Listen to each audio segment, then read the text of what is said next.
Some things start turn up, nah? That's why you're mad. It's a bunny, yeah? That's why you're mad. What hotter than you? That's why you're mad. Cause your bad mind bad. And that's why you're mad. Boom shots to the world and you don't know it's a girl Tifa representing. All who not like that can go chuck off na the ocean. Boom, but don't talk. I'm not take back the chat Tifa to the world. I'm not mad at that.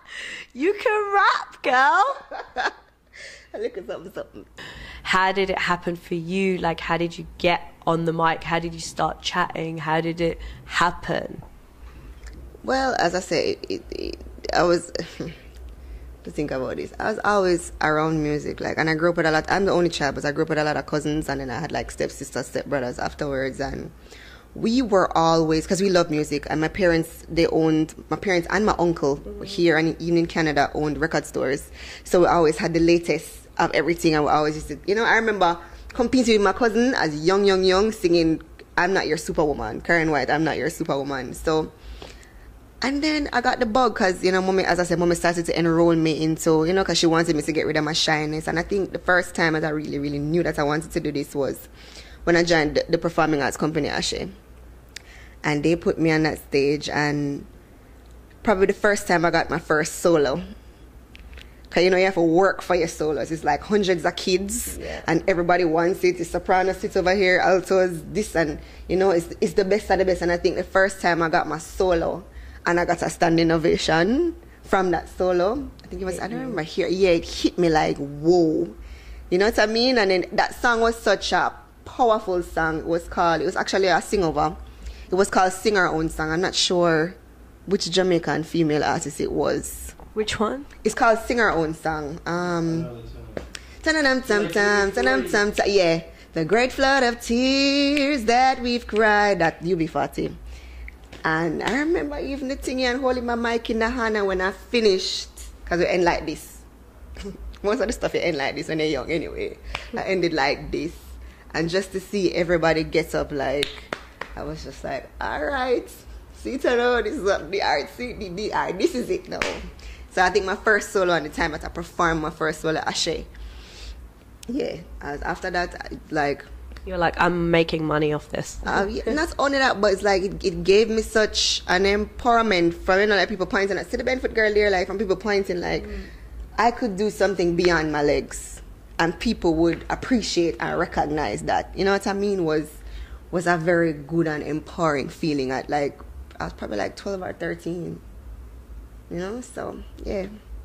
Well, you've definitely made an impact in a lot of people's lives, I'm sure. Thank you. That's a different side to Tifa. Yeah, rapping, singing, there's everything on it. I wanted to give everything. I wanted to show everybody all of the sides to Tifa. Songs about cheating, the songs about making up, there's a song about sex. So there's a lot of emotions as well that's going into them, regardless of whether your experience is, but just... That's why it's called, that's exactly why it was called Twisted Footprints, because as I said, it's my journey as a person, as a female, and as an artist within the dancehall industry. I'm not going to ask your age, but how long has it been since you've entered the industry? I mean, just record. It's been about 7 years. So you got your feet on the ground with it. Yeah, it's been about 7 years. So when are we going to hear the album? Early next year. Starting out promotional details, and yeah, early next year. And what label is this going to be on? Early next year.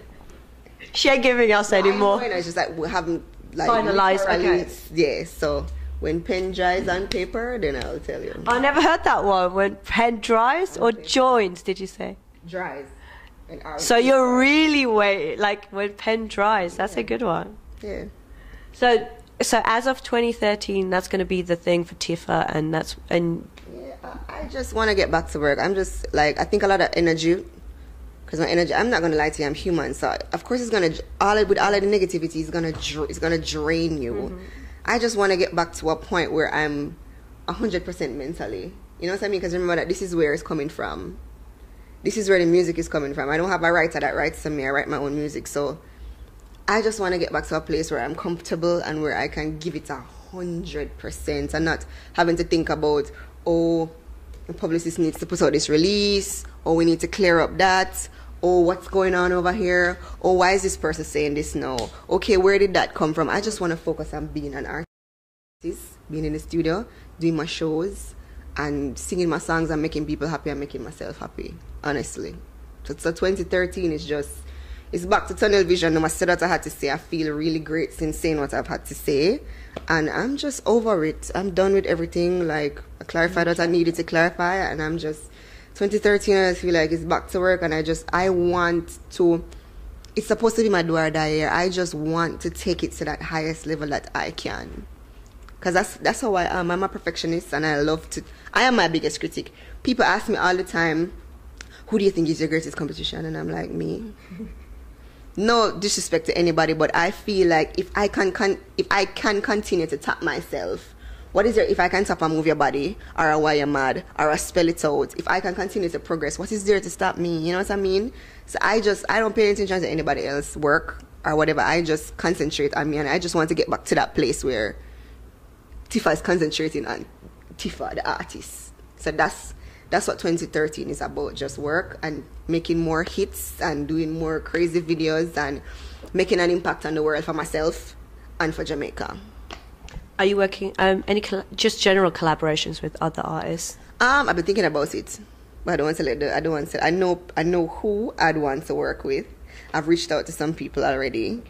And yeah, but I don't want to let the cat out the bag yet. And those things we're going to hear that on the album, or just in general as releases? Those won't be on the album. They'll probably be releases. Maybe if, I have to release it as a single, probably afterwards. But those would just be like general releases. But who knows? I mean, you work with Fambo and Wayne in the past, and you guys, I mean, is there any more working on that front? I mean, we were cool, because I know Fambo from my stepdad days. You know what I mean? So, as well. So, and Wayne is like a real big brother. Like, I see him all the time in the studio. So anything is liable to happen, because I actually had an idea for Swaggin' Part 2. Da-da-da. So we've actually been toying around with that idea since last year for the Swaggin' Part. So we've actually had like ideas. So anything is liable to happen. You know what I mean? And I'm constantly writing, and I'm constantly voice noting stuff, so I have a whole lot of ideas where that is concerned. It was just bringing everything, getting in the right mind frame and bringing everything down. So 2013 is definitely like, a lot of things are going to happen in 2013. Yeah. In all the time that we've spoken, this is definitely, I'm really feeling your push to the next stage. Thank you. It's been a pleasure. I'm really looking forward to the album, so I'm assuming we're going to hear it first. Soon. I mean, you especially have been wanting an album for a very long time. A very, very long time. And I feel that now is the right time. At the time, I mean, yeah, people knew of Tifa, but no, like, especially now, if you didn't know who Tifa was, now you know. It's the right time to release an album, you know what I mean? Whether good or bad, because everybody wants to know, who's this girl? Who's this girl everybody's talking about? Who's this girl that took so-and-so? You know what I mean? So I think now is... This is it. It's about to be revealed. Yeah. And as I said, it's... Initially, I was going to call it TIFA with the acronym This Is For Anyone, because it's a song. There's a song on it for any and everyone, whether male or female, going through whatever situation. Because as I said, there's child abuse, a song about child abuse, a song about getting high. There's a song about my virginity. There's a song about a breakup. There's even a gospel song on the album. You know what I mean? So anyone can listen to it. Yeah, so I'm really, really proud of it, and I just hope that it's well received and everybody likes it. You know, labels like it so far, so yeah. Rashma B hot, so hot, like she's down with the fever. Got them boys unlocked. She's a certified diva. You don't know it's a girl TIFA and dancing Rashma B. How about it? ZEM? How we say hot girl? I want to them. Yeah, boom. Your girl TIFA. Rashma B to the world. Una like that? Go hide.